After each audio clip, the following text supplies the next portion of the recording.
আসরে মা সোনালি এটা বোঝা যাইতেছে না। হ্যাঁ, আল্লাহ তাআলা নূর সৃষ্টি করলেন, নূরকে জিজ্ঞাসা করলেন আলাস্তু বিরাব্বিকুম, এটা সকলেরই জানা। নূরে কয় আনা আনা আনা আন্তা, আমি আমার, তুমি তোমার, তোমাকে চিনি না। আল্লাহ কি করলো? ওই নূর দিয়াই 18,000 মাখলুকাত 80,000 আলম তৈরি করলো।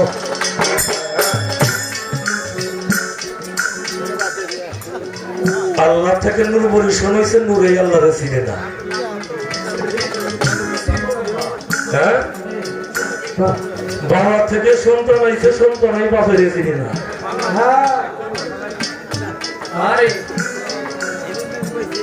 আচ্ছা, ভালো কথা, নূরে আল্লাহরে চিনল না, কিন্তু আল্লাহ কি এইরকম পছন্দ ছাড়া যে যে নূরে তারা অস্বীকার করলো, এই অবাধ্য নূর দিয়ে আল্লাহ দুনিয়া সৃষ্টি করলো।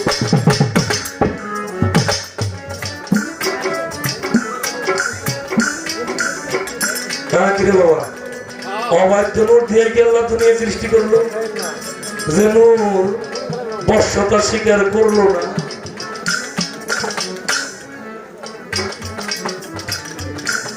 আল্লাহ কথা কয়, তারপরে জিবরাইল কয়, তারপরে কয় নবী। তাহলে আল্লাহর পরে আসে জিবরাইলের কাছে, তারপরে আসে হইল নবীর কাছে। এখানে দেখা যাইতেছে তাহলে আল্লাহর জিবরাইলের মাস্টার হইল আল্লাহ, জিবরাইলের মাস্টার হইল কে? আল্লাহ। আর নবীজির মাস্টার হইল জিবরাইল। এই কথাটা আমার একটু মাইনে নিতে কষ্ট হইতেছে।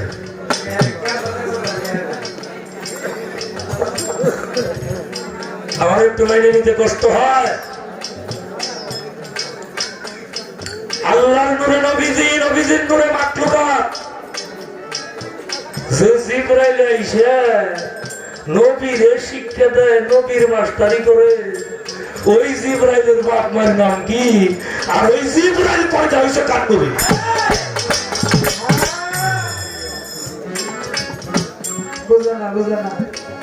জিবরাইল নবীর নূরে কিনা? জিবরাইল যদি নবীর, আজকে কইছি না যাহার প্রশ্ন তালাশ করা লাগবো না। জিবরাইল নবীর নূরে কিনা? জিবরাইল যদি নবীর নূরে না হয়ে থাকে, ওই জিবরাইলের নূরে যদি নবী হয়ে থাকে, তাহলে নবীর মাস্টারি জিবরাইল করতে পারে।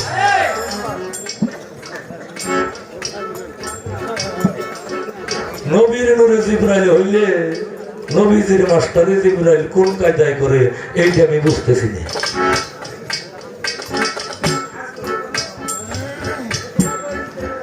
আমি একটা কথা বলছিলাম, আহাদ কিন্তু আহম্মদ না। হয়তো একটু বোঝার ব্যতিক্রম, উনি বলছে আহাদ থেকে আহম্মদ না। আমি এই কথা বলিনি, আহাদ থেকে আহম্মদ, কিন্তু আহাদ আহম্মদ না। কেননা আহাদ লিখতে কয়টা হরফ লাগে? আলিফ, হা, দাল, আহাদ। আর আহম্মদ লিখতে কয়টা হরফ লাগে? আলিফ, হা, মিম, দাল। তাতে কি হয়েছে? আহম্মদ। একটা মিম ব্যবহৃত হয়েছে এখানে, কিন্তু আহাদ লিখতে কোনো মিমের প্রয়োজন হয় না। তাই বলছি আহাদ আর আহম্মদ এক বিষয় না। হয়তো সময় একটু ব্যতিক্রম হয়েছে, বিধায় কথাটা কাউন্টার দিয়েছে।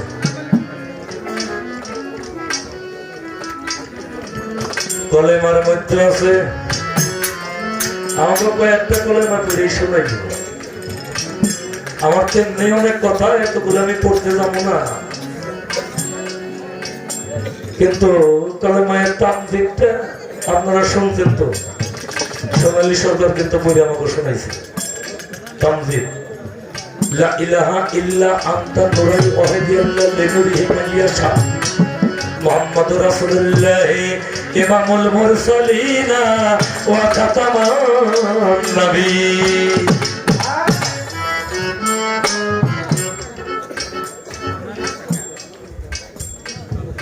খাতামান নবী নবী যদি খতম হয় তাহলে তার নবুয়ত থাকে কোথায়? কথা কি লক্ষ্য করে শুনতেছেন? হ্যাঁ, আমি কিন্তু একটু খাটো করতেছি না, আমি একটু খাটো নবীজিকে করবো না, কেননা নবুয়ত বেলায়েত একে অপরের পরিপূরক, একে অপরের পরিপূরক, কাউকে ছাড়া কেউ না। আমি গান করতে সেই 3 টাকা কামাই করবো রয়েছে, আমি এই রকম একটা জাহিলিয়াত কর্ম, এরকম একটা নাফরমানি কর্ম, বেদিনের কর্ম আমি কখনোই করতে চাই না। কিন্তু মা সোনালী সরকার, তোমার কথায় যদি আমার কথা আসে তাহলে তার কাউন্টার দিতেও কিন্তু আমি দ্বিধাবোধ করবো।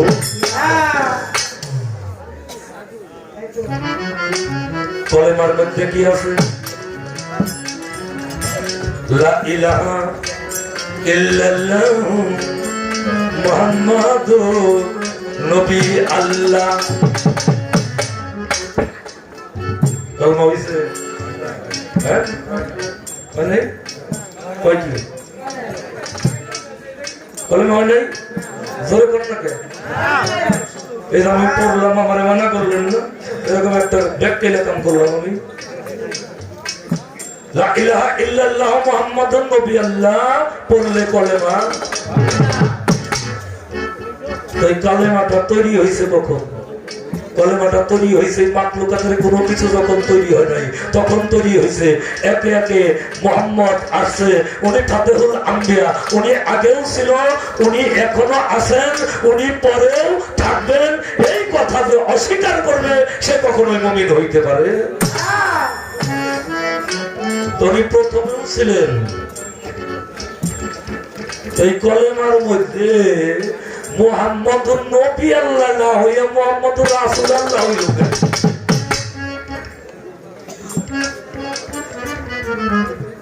কথাগুলো কি বোঝা যায়?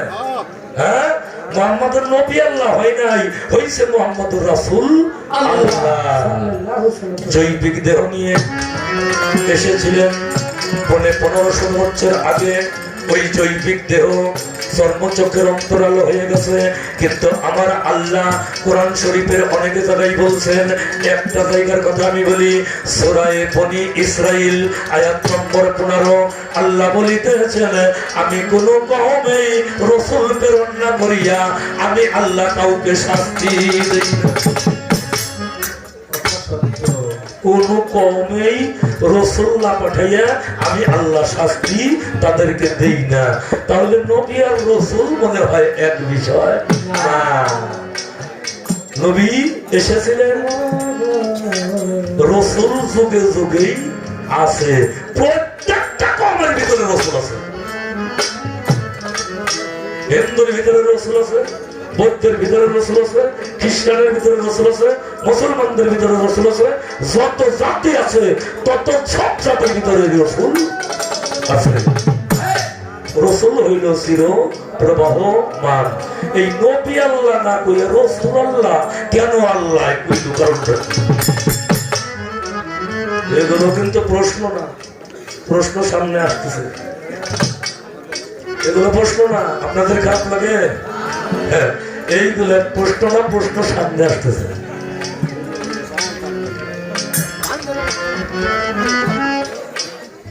আমি নিমের পর্দায় উঠাইয়া তোমার দেখছি চাইয়া, কোথা কোথা রব সব তুমি একা।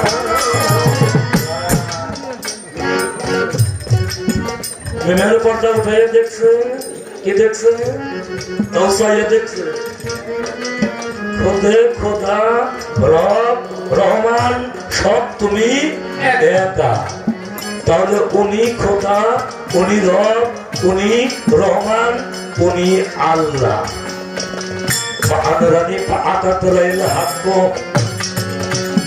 যে জায়গায় ঘুরে আইছে মাওলা আলীরে তো ওই কথা কয় নাই, দিন সাহাবিরে যা কইছে মাওলা আলীরে উনি তা কয় নাই।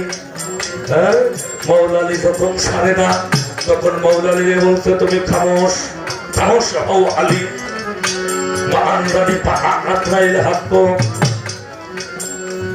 যে আমাকে দেখলো সে হককেই দেখলো, যে আমারে দেখলো সে আল্লাহরেই দেখলো।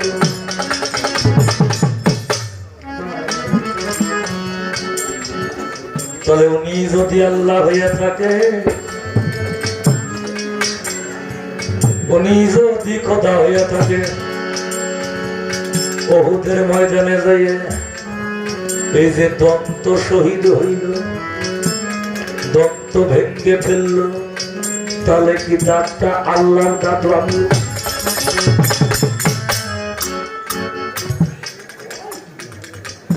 বাবা উনি সব আমি অমান্য করতেছিলেন। জিবরাইল আইসা কইল ইকরা বিসমি রাব্বিকাল্লাযী খালাক, খালাকাল ইনসানা মিন আলাক। উনি কইতেছে আনা উম্মি। ওই যে জিবরাইল মুখ না করলে নবী মুখ খুলে না, ওনার কথা আনা উম্মি, আমি পড়তেও জানি না, আমি লিখতেও জানি না। জিবরাইল নাকি তারে ধইরে বুকে বুকে চাপ দিল, বুকে বুকে চাপ দেওয়ার সাথেই এইবার নবীজি পড়তেও পারে, দেখতেও পারে, লিখতেও পারে। উনি যদি হইয়া থাকে বার এলাহি আল্লাহ তাআলা, তাইলে জিবরাইল আইসা আল্লাহরে পড়াইল নাকি কালাম? হ্যাঁ, আল্লাহরে কি কালাম পড়াইল?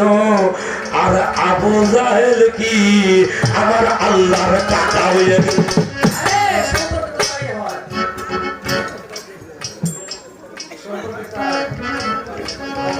বাবাজিরা একটু দূরে থাকেন, কথা কথা আমাদের কানে না আসে।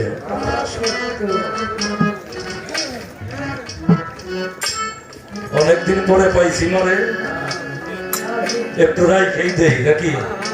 হ্যাঁ, আবার কবে পাই না না পাই।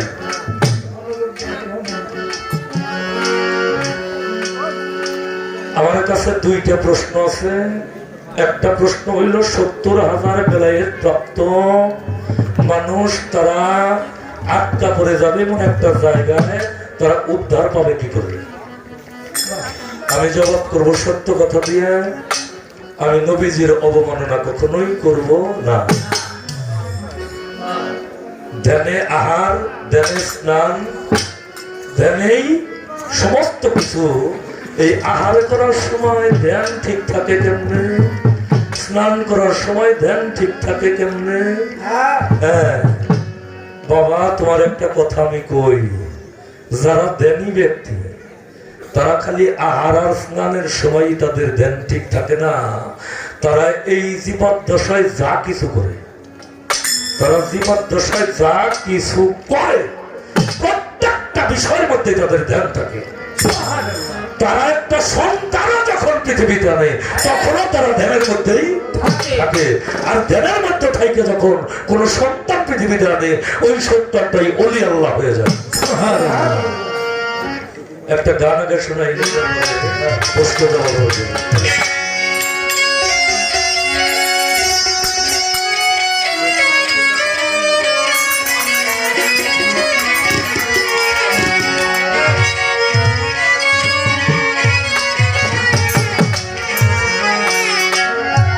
আমার রশিদ বাবার গান মনে করে দিছে। হারমোনিয়ামটা ছোট, রশিদ বাবার গান মনে করে দিছে তো উনি একটা গাইছে, আমিও রশিদ বাবার একটা গান শোনাই।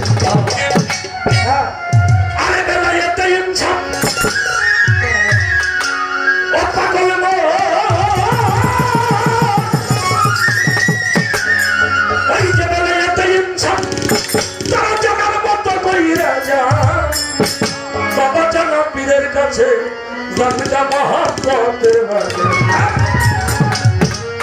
আপন ঘরে বৈশা দেখতে চাও মৌলারে, আপন ঘরে বৈশা যদি দেখতে চাও মন খোলারে।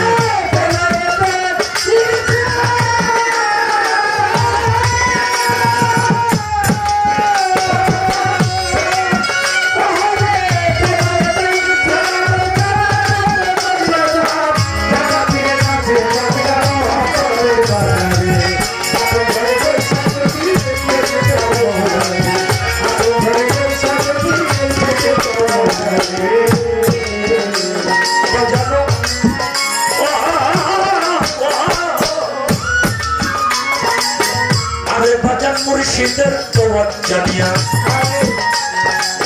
নিগুম ঘরে বসে যাইয়া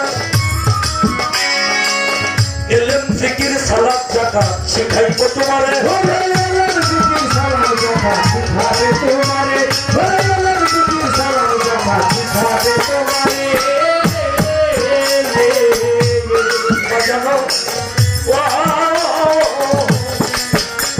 আরে মুর্শিদের তোমার জানিয়া নিগুম ঘরে বসে যাইয়া এলেম জিকির সালাত জাকাত শিখাইব তোমারে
জগতে হাসিল করছে যারা মজবুত থাকিয়া নিজের ইমানদার পায়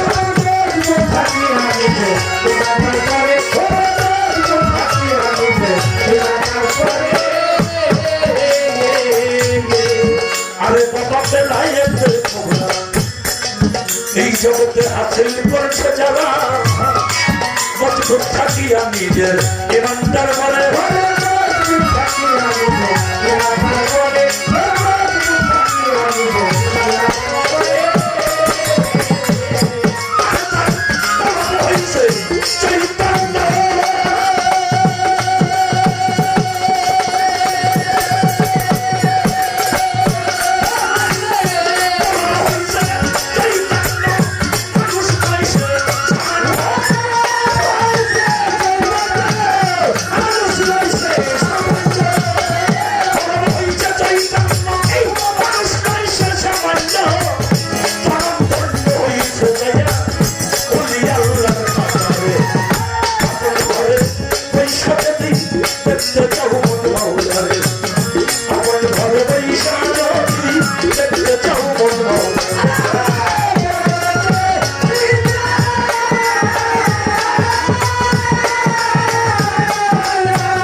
যদি হাসিল করবি মনে এমন ইবাদত করো বলি তোমার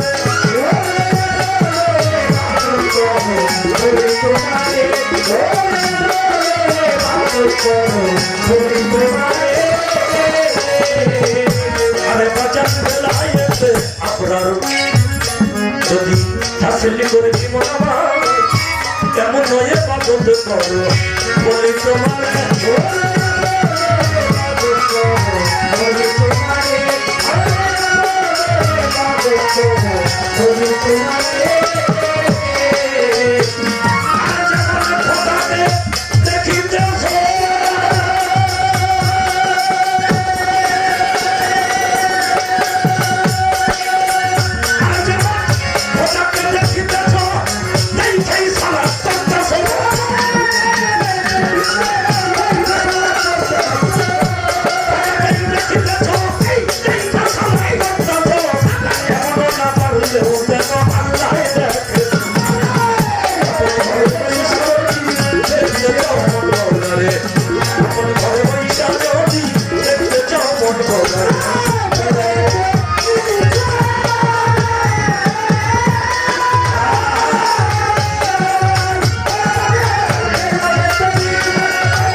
রহমতার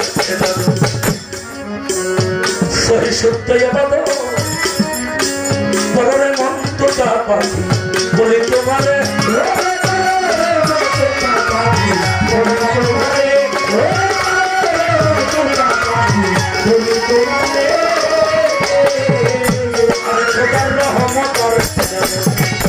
সহি সত্য এবাদত পররে মন্তটা পাখি বলি তোমারে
তারে কি আর পাশরিতে তারে কি আর পাশরিতে পারে নয়নে লাগে তারে কি আর পাশরিতে পারে তারে কি আর পাশরিতে পারে তারে কি আর পাশরিতে পারে নয়নে লাগে তারে কি আর পাশরিতে পারে তারে কি আর পাশরিতে পারে ভালো তারে কি আর পাশরিতে পারে নয়নে লাগে তারে কি আর পাশরিতে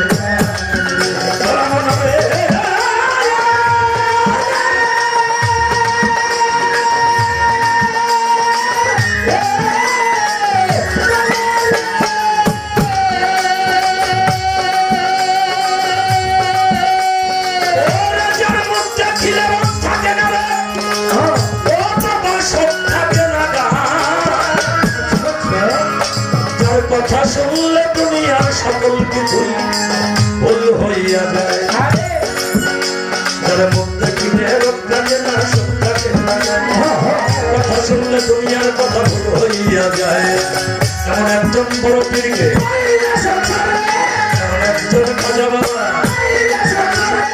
এমন একজন শাহজালাল এমন একজন শাহবানার এমন একজন মাঝি হাতারি এমন একজন হাজি জুড়া এমন একজন পাড়া এমন একজন সপিয়া দেও তার চলাতেই বলে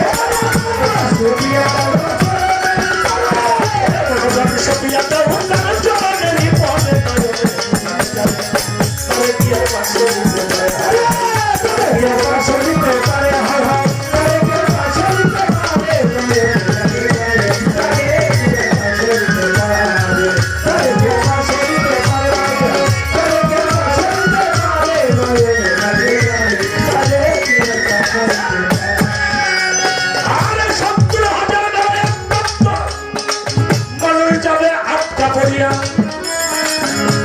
কিভাবে মুক্তি পাবে হেলাল সরকার দাও আমারে কইয়া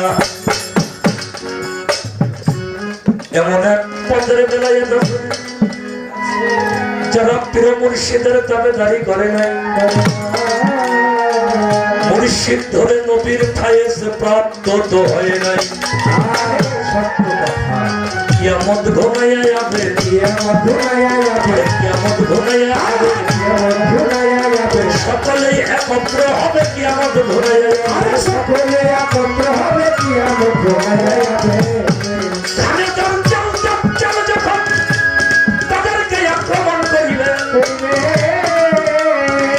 দেহ প্রান্তরের ভিতরে যাইয়া তারা আটকা পড়িয়ে যাবে তারা বাহির হইতে পারবে বাহির হইতে পারবে না বলবে রাতে মাল্লা রব্বানা বাহির হইতে পারবে না, তুই হস্ত তুলিয়া যখন মোনাজাত করিবে আমার আল্লাহ তাআলার রহমতের দুয়ার তখন খুলে যাবে। আসবে ইমাম মেহেদী, আসবে ইমাম মেহেদী, আমি সত্য কথা বলিতেছি, আসবে ইমাম মেহেদী, ইমাম মেহেদী এসে তাদেরকে উদ্ধার করতে যাবে। এমন সময় হযরত ঈসা নবী আগমন করিবে। ঈসা নবী আগমন করিয়া ইমাম মেহেদীর সঙ্গে যাবে হইয়া উদ্ধার করতে যাবে। তখন দুইজনে মিলিয়া আটটা পইরে আছে তারা সবাইকে জানায় ওইখানে 10 মর্তবা নবীর দরুদ যখন পাঠ করিবে ভাই উদ্ধার হয়ে যাবে তারা, উদ্ধার হয়ে যাবে তারা, এই তো কথার মূল মাঝে রায় উদ্ধার হয়ে যাবে তারা, এই তো একটা কথা ছিল আমি জবাব দিলাম ভাই শোনো। ধ্যানেই খাওয়া ধ্যানেই স্নান বাজান কেমন কইরা হয়, এই পরমর্মান্তিক কথা আমার জীবনের প্রথম শুনলাম ভাই। এই প্রশ্নটার সম্মুখীন আমি কোনোদিন হই নাই, কিন্তু ইমাম সুরেশ্বরী বাবা ডাক্তার জাহাঙ্গীর আলম তার মারুফাতের গোপন রহস্য কিতাবটা একটু দেখিবেন বলিয়া তিনি সকলকেই ডাকতে আসিল আহ্বান করিয়া। আমাদের ভাগ্যটা খারাপ তোমার, আমাদের মাঝ থেকে এমন কিছু মানুষ, এমন কিছু আল্লাহর ওলি বিদায় হয়ে গেছে, এনারা যদি আর 20 বছর আমাদের মাঝে থাকতেন আমাদের তরিকত তথা আহলে বায়াত তথা নবীজির সম্মান আমাদের আরো অনেক পুক্ত হয়ে যাইত। সদরুদ্দিন আহমদ চিশতি রহমতুল্লাহ ডাক্তার পাইমান সুরেশ্বরী বর্তমান একটা রত্ন এখনো আমাদের মাঝে আছে। আমাদের নারায়ণগঞ্জ 2500 জাউগড়া পাক দরবার শরীফের যিনি প্রতিষ্ঠাতা মাওলানা শাহ বিষয়ক বেনজির হক আল চিশতি নিজামী বাবা যান। কথাগুলো আমি এই কারণে বলতেছি বাবা, একটু সময় লাগলে বিরক্ত হন না। এই কিতাবগুলো আপনারা পড়বেন। অন্ধের পথ প্রদর্শন, পরহেজগারের আড়ালে ওরা কারা, আশরারে সামা, বেহুশের চৈতন্য দান, আশরারে রজ্জক, মারফতের গুপ্ত কথা, মারফতের গুপ্ত রহস্য, কোরআন দর্শন, সিয়াম দর্শন, সালাত ও কেবলা, এই কিতাবগুলো আপনারা একটু পড়েন বাবা। জানি এই কিতাব পড়া মানুষের দাদা আছে, 2-1 আছে বাবা। ছোট সকালবেলা যখন আমি ঘুম থেকে উঠি আমার কি নিয়ে ওঠার কথা,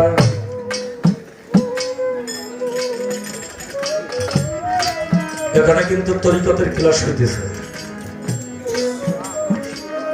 ঘুম থেকে যখন আমি উঠলাম গুরু ধরা মানুষ যারা তাদের কি নিয়ে ওঠার কথা, বিছানার মধ্যে থাকতে আমার মুর্শিদের মুরব্বিটা যেন আমার ধ্যানের দর্পণে আমি সদা সর্বদা দেখতে থাকি। বিছানায় থেকে পাটা, এখন তো মানুষের মাটিতে বেশি শোয় না, মাটিতে শোয়া মানুষ খুব কম, খাটে শয়, চৌকিতে শয়। পাউটা যখন নামাইলেন মাটিতে দয়ালের পর্যটটা, দয়ালের মূর্তিটা, দয়ালের চেহারাটা সামনে রাখে একটু তাজিম কইরে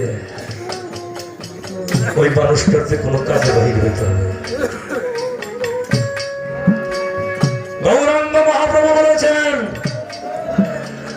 কি বলেছেন? হাতে করো গৃহকর্ম, মুখে বলো হরি,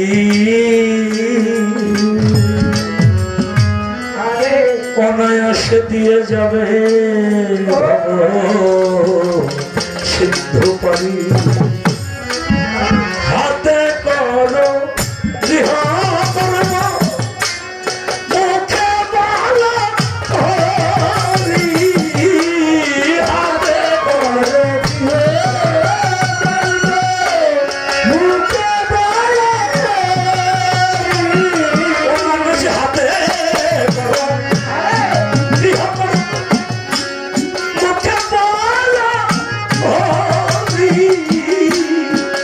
অনায়াসে দিয়ে যাবে, অনায়াসে দিয়ে যাবে ভব সিন্ধু পারি, অনায়াসে দিয়ে যাবে ভব সিন্ধু পারি। বিরক্তন মহারাজ পদকর্তা লালন সাইজি কি বলেছে? নামের সহিত রূপ ধ্যানে রাখিয়া যাব, বেনিশানায় যদি ডাকো চিনবি কি রূপকে।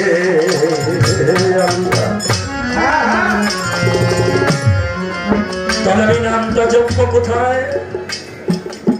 আমার অন্তরে এবং আমার নাসিকা দিয়া টানা এবং সারা, এইটা যেন নফি এবং ইসবাতের সাথে হয়, এবং সাথে যেন আমার গুরু রূপটা বিদ্যমান বর্তমান থাকে। এই কারণেই বললাম, এই কথাটা বলেও আমাকে জিজ্ঞাসা করে নেই। আপনি গোসল করবেন, আপনি গুরু ধরা মানুষ, আপনার গোসল করার সময় কোনো কর্ম আছে কিনা? আছে?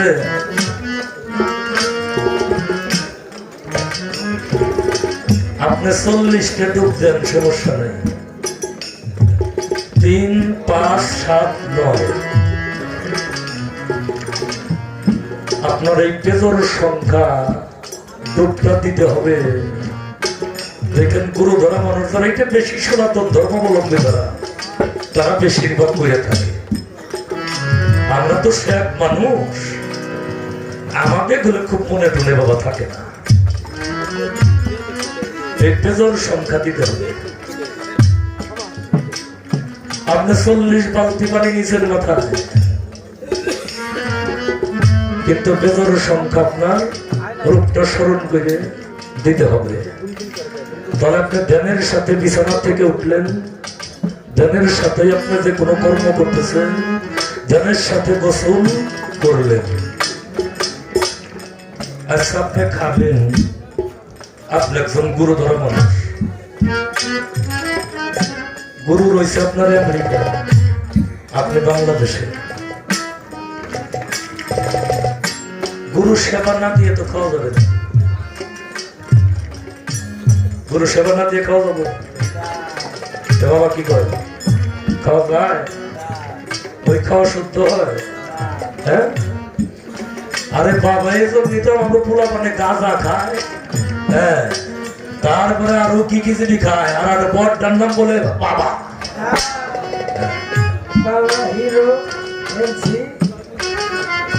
কেন খায়? এখানে আমরা যারা আছি, আমার মনে হয় বেশিরভাগ পারস্পরিক, কেউ বরিয়াবারের, কেউ আমার হারিমারা ফকুরহাটির, কেউ আমার ভান্ডারির, কেউ গড়পাড়া ইমামবাড়ির, কেউ বা আটরশির। আমরা যে যেখানকার হই না কেন, আমাকে খাওয়াই তো শুদ্ধ হয় না।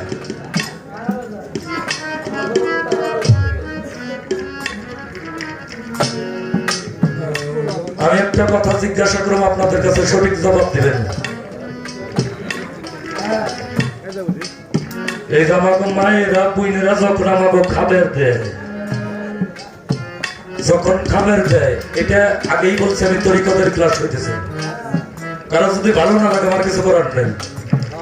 প্রশ্নটা আমার মা করছে, এর ভিতরে মাহাত্ম আছে বিদায় করছে, এটা আমাদের জানার অতীব প্রয়োজন।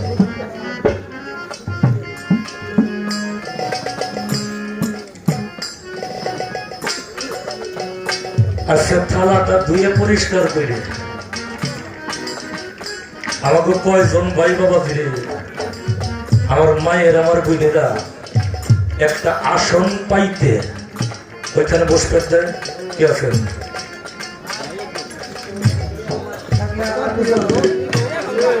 নাই? তাহলে তরিক ধরে কি হইল? তরিক ধরে কোনো লাভ হইল? তাহলে তরিকাও যাবে, তরিকাও চাই, যে ধরে কিনা ওই ধরেই বেচা। একটা আসন দেবে, তারপরে সেখানে বসাবে, পারসটা সুন্দর করে সাজাবে, পারসটা সুন্দর করে সাজাইয়ে সামনে দিয়ে তারপরে গলায় কাপড় নিয়ে ভক্তি দিয়ে জোরহাত করে বলবো, দয়া প্রভু সেবা নিন।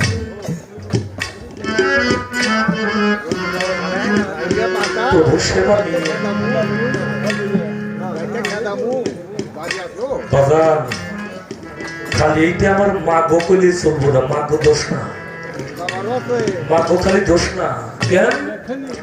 আমরা তো খালি জন্ম ভরে মাগো ভক্তি দিয়েছি, মাগো দিয়েই পাউটি পাইছি।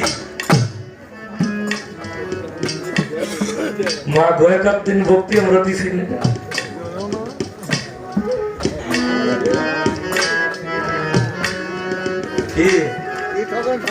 দিছি নাকি? এক দিন দেওয়া লাগবো বাবা, এক দিন দিয়ে তারপরে আমার দেশের দেশীয়কে বানাইতে হবে। স্ত্রী ওইলে ভালো, কাম নষ্ট করার স্ত্রী। বউ ওইলে বেদত নষ্ট করার বউ।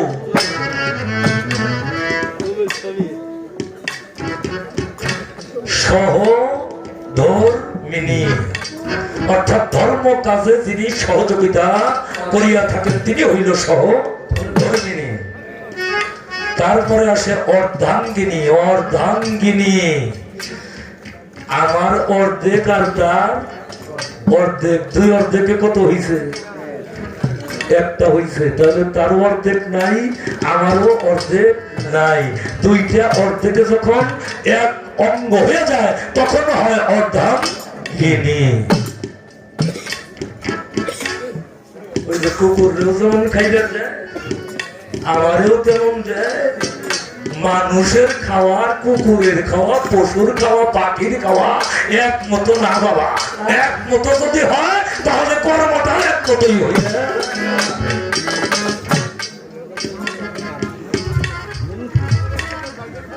হ্যাঁ, পারলে বাইরে কোকা, হ্যাঁ বাইরে কোকা।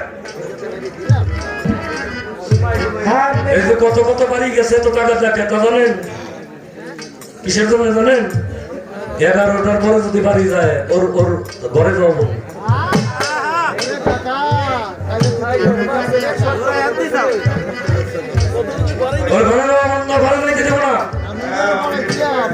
আর যাগোই ঘরে যাওয়ার ভয় নাই। হ্যাঁ, তারা থাকবো, তারা বাবা যাইব না। কাজেই বাজান ওই রকম ভাবে যদি সেবা দেয় আর সেবা নিতে পারেন তাহলে আপনার সেবাটাও হইল শুদ্ধ।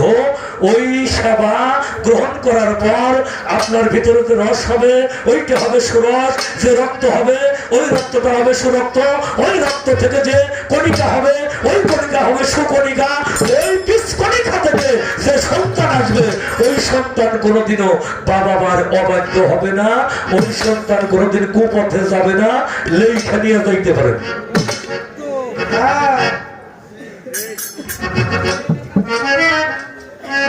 কাজেই বাবা ধ্যান থাকতে হবে গোসলের মধ্যেও, হাঁটার মধ্যেও, চলার মধ্যেও, বলার মধ্যেও, খাওয়ার মধ্যেও, শোয়ার মধ্যেও, উঠার মধ্যেও, বসার মধ্যেও, প্রত্যেকটা কাজের মধ্যে যেন তোমার গুরু ধ্যান থাকে। এই ধ্যানে কখনোই কর্ম নষ্ট করে না।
আমার আল্লাহ শিক্ষা গ্রহণ করার জন্য একটা অলির কাছে পাঠায়। ওই নবীজির কি কম ছিল, আল্লাহ হুকুম দিল দিয়া তুমি যাও না রে ওই অলির কাছে এই কর্মের লাগিয়া। ওই নবীটাকে বাঁচিল, ওই নবীটাকে বাঁচিল। কোনজন অলির কাছে গেল, ওই নবীটাকে বাঁচিল।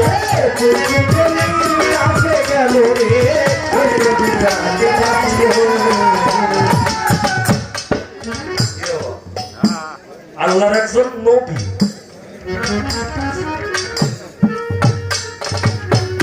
আল্লাহ বলছেন মা ইউটি রাসূলা ফাতাত আদায় আল্লাহ, আমার হইতে আমার রাসূলগণকে কখনো পার্থক্য করিও না। এটা আল্লাহর কথা। কিন্তু আমার আল্লাহ নিজেই ওই নবীকে বলল তোমার এই কর্মটা শিক্ষা করার জন্য ওই অলির কাছে যাইতে হবে। কোন কর্মটা শেখার জন্য কোন নবী কোন অলির কাছে গেল আপনি একটু বলবেন। কালামে পাক কুরআন শরীফ হুজুর পাক সাল্লাল্লাহু সকলে বলি সালাতু ওয়া সালাম। উনি ধ্যানে বসলেন কোথায়? জাবালে নূর পর্বত, জাবালে নূর পর্বত হীরার গুহার ভিতরে, নির্জন একটি গুহা, হীরার গুহা। মক্কা শরীফ তোলার বাড়ির পাশে আছিল, মক্কা শরীফ ওনার বাড়ির পাশেই ছিল। দলিল প্রমাণ করে জাবালে নূর পর্বত মক্কা থেকে 3 মাইল দূরে এবং হীরার গুহাটাও আরো 3 থেকে 3.5 কিলো ওই পর্বতের পাদদেশ থেকে উপরে আঁকা বাঁকা রাস্তা হয়ে সেই গুহাটা। উনি বাড়ির কাছে মক্কা শরীফ রাইখে উনি এত দূরে যাইয়ে হীরা পর্বতের গুহায় ধ্যানে বসলেন। আপনি কইছেন ওই গুহার মধ্যে আইসে কোরআন নাজিল হইছে। এইটা হইছে কখন? যখন আমার দয়াল নবীজির 40 বছর বয়স। উনি আবির্ভূত হয়েছেন 570 খ্রিস্টাব্দে। আর এই কোরআনটা আসছে কখন? 610 খ্রিস্টাব্দে, 40 বছর বয়সের সময়। আপনি বলবেন একটা কথা, আমার হুজুরের যখন 30 বছর বয়স, হুজুরের যখন 30 বছর বয়স, তখন কোরআন শরীফের কয়েকটা আয়াত, কোরআন তখন নাজিল হয় নাই। আমারে বাজাইছেন না ছোট বেকায়দা, এখন খালি দেখতেন সামনে বেকায়দায়।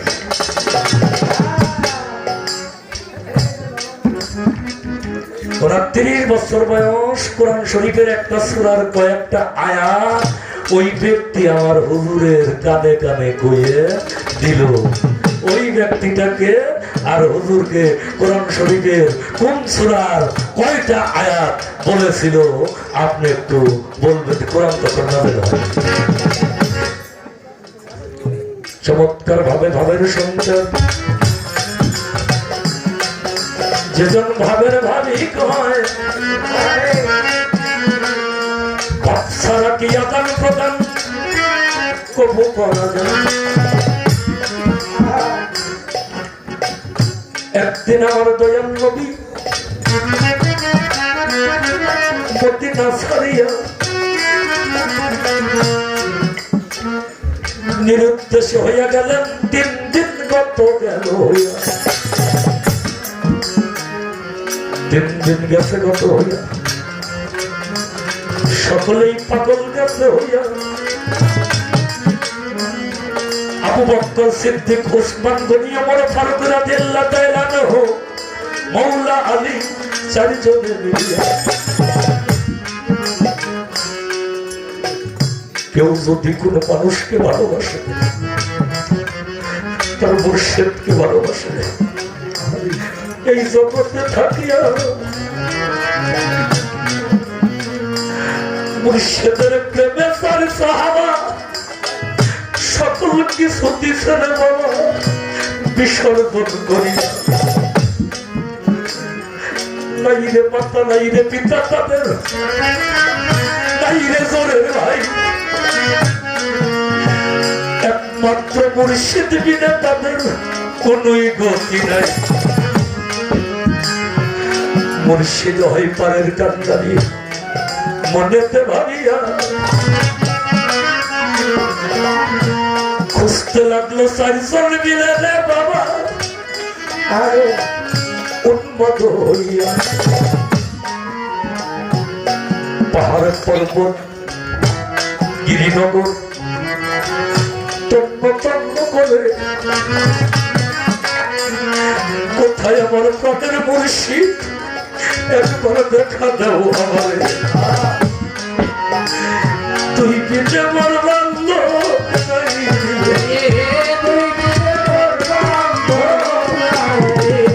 তুই বিনে আমার বান্ধব,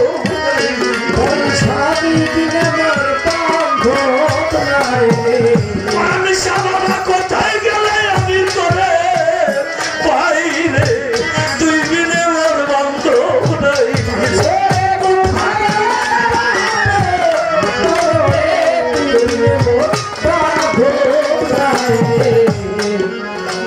ঘুরতে ঘুরতে 3 দিন গত হয়েছে, একটা মাঠের ভিতর রওনা দিছে করি। মাঠের মধ্যে মেষ চড়াইতেছে, দুম্বা চড়াইতেছে রাখালগণ মিলিয়া। রাখালগণকে যাইয়া জিজ্ঞাসা করে, ওরে ভাই তোমাদের জানা নাই, তোমরা কি আমার হুজুরকে দেখেছো, আমার বান্ধবকে দেখেছো, একবার বলে দাও না। রাখালগণ বলে, তোমার হুজুরকে বান্ধবকে আমরা তা জানি না, কিন্তু আজকে 3 দিন যাবৎ দেখতে আসি মাত্র একটাই নমুনা। ওই যে পাহাড়ের উপরে একটা মানুষ সেজদাতে পড়িয়া শুধু কাঁদতেছে, আয় উম্মতি, আয় উম্মতি বলিয়া, সেজদা তো সে উঠায় না, সেজদা তো সে উঠায় না, সেজদা তো সে উঠায় না, সেজদা তো সে উঠায় না, ওটা নয়ন বাড়ি সদায়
চোখের পানি ছাড়ে। আমাদের উঠুম্বা গুলো তার দিকে তাকাইয়া রয়েছে রে। ও ভাই তারা হার নায়ার করে আজ 3 দিন যাবত এই বেশের পালগুলো আহার করে না, শুধু এই মানুষটার দিকে তাকাইয়া থাকে, নয়নে পলক তো দেয় না। স্যার সাহাবী চলে গেছে আমার দয়াল নবীর দ্বারে, যাইয়া দেখে হুজুর আছে আমার সেজদার মধ্যে পড়ে। অনুরোধ কইলে বলতে আছে হুজুর সেজদায় উঠান তাই। আমার হুজুর বলে সেজদায় উঠানের আমার কোনো কায়দা নাই।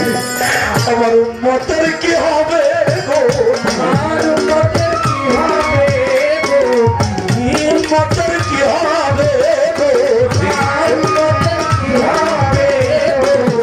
আরে কাউসে নবী আয়ু উম্মতি রে, উম্মতের কি হবে গো, কাউসে নবী আয়ু উম্মতি রে, উম্মতের কি হবে গো। সারে সাহাবা বলছে দয়াল রে সেজদায় উঠায় না। আমার মাওলা আলী বলছে তখন এইভাবে তোমরা দরদিকে নিতে পারো না। কোথায় রইছে সেই জোহরা খাতুন, তবে জানো না ডাকিয়া একমাত্র সে ব্যতীত কেউ পারবে না রে হুজুরকে সেজদায় উঠাইয়া তবে মাথাতে মশুলতে যখন নবীর কাছে এলো, হুজুরের ওই পাশে মায়ামা সেজদায় পইরে গেল। কানে কানে বলছে মায়ে বাবা সেজদায় উঠান না। আরে হুজুর কই আমার উম্মতের কি গতি হবে রে, বলো তুমি না। উম্মতের ফয়সালা করা সেজদায় আমি উঠাবো না। বাবাতে মা কেন্দে কেন্দে তখন বলতে আছে ভাই তোমার উম্মতের জন্যই হতে রবি, আমি তোমার জানাই আমার কলিজার টুকরা হাসান হোসেনকে আমি কুরবান করলাম ভাই। আমার নয়নের মনে কলিজার টুকরা হাসান হোসেনকে আমি দিলাম কুরবান করিয়া। সেজদা তুলিয়া দরদি আমি তোমারে দেই কইয়া তুমি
জগৎবাসীরা জপিরা সদয়া প্রেমের পুরা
বুঝি অন্তরে মহলা জ্ঞান থাকে না বাইরে দিশে হারা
তার ভিতরে বাহিরে আমার পরাণ শয়নে সপনে তার পাতান রে বুঝে না সে মুর্শিদ চাঁদে খাড়া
সদাই থাকে প্রেমানন্দে সদাই থাকে প্রেমানন্দে ও তার গায়ে আসে না ভালোই আর মধ্যে রশিদ সরকার ওই ভাবেরই